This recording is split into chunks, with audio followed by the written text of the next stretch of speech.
Hello বন্ধুরা, Tumpa cooking with blog চ্যানেলে তোমাদের সবাইকে স্বাগত। আশা করছি সবাই ভালো আছে, সবাই ভালো থেকো, সুস্থ থেকো। আজ অনেক দিন পর ব্লগ করছি। আজ হচ্ছে দোল পূর্ণিমা, তোমাদের সবাইকে দোল পূর্ণিমার অনেক অনেক শুভেচ্ছা। দেখো, আমার এক নাতি আমাকে রং মাখিয়ে গেছে। আমাদের বাড়িতেও দোল করি, সেটাই তোমাদের সাথে শেয়ার করব। চলো। তো দেখো বন্ধুরা, আমি এখানে দোল বানাচ্ছি, ছাদের উপরে বানাচ্ছি, যেহেতু আমাদের নিচে জায়গা কম, যে কোনো পুজো করতে হলে আমাদের ছাদেই করতে হয়। তো দোলটাও ছাদেই বানাচ্ছি। রাতের বেলা আমি আর বাবা মিলে নিশানগুলো তৈরি করে রেখেছি সাজানোর জন্য। বিকেলবেলা আবার এই নিশানগুলো দিয়ে সাজিয়ে নিচ্ছি।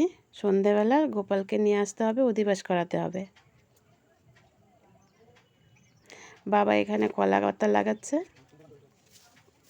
আর ফুল দিয়ে সব সাজিয়ে নেওয়া হচ্ছে।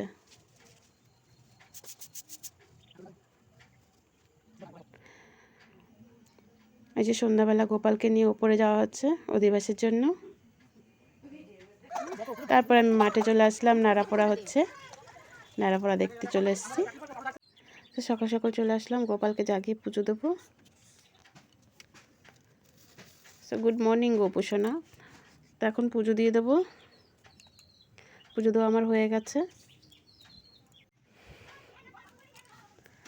এখানে আমি ভোগের জন্য লুচি আর সুজি বানাচ্ছি।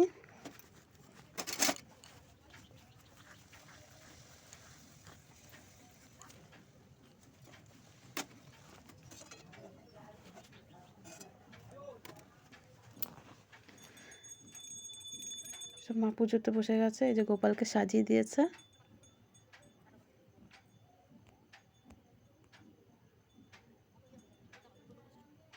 তো আমার বর এখানে আবার একটু গোপালের পায়ে আবির দিয়ে দিল।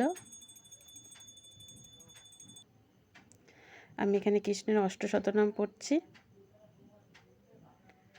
পুজো প্রায় কমপ্লিট হয়ে গেছে, আমাদের পুজো হয়ে গেছে। তো এখন বিকেলবেলা গোপালকে নিয়ে ঘরে চলে যাচ্ছি। তো দেখো আমার বড় চোখে কী হয়েছে, ডাক্তার দেখিয়েছে, ডাক্তার বলেছে ভাইরাস, সেই জন্য আমরা দোল খেলতে পারিনি। তো ভিডিওটা আজকে এখানেই শেষ করলাম। তোমাদের কেমন লেগেছে অবশ্যই জানিও, আর লাইক কমেন্ট শেয়ার করো, আর প্লিজ সাবস্ক্রাইব করে দিও।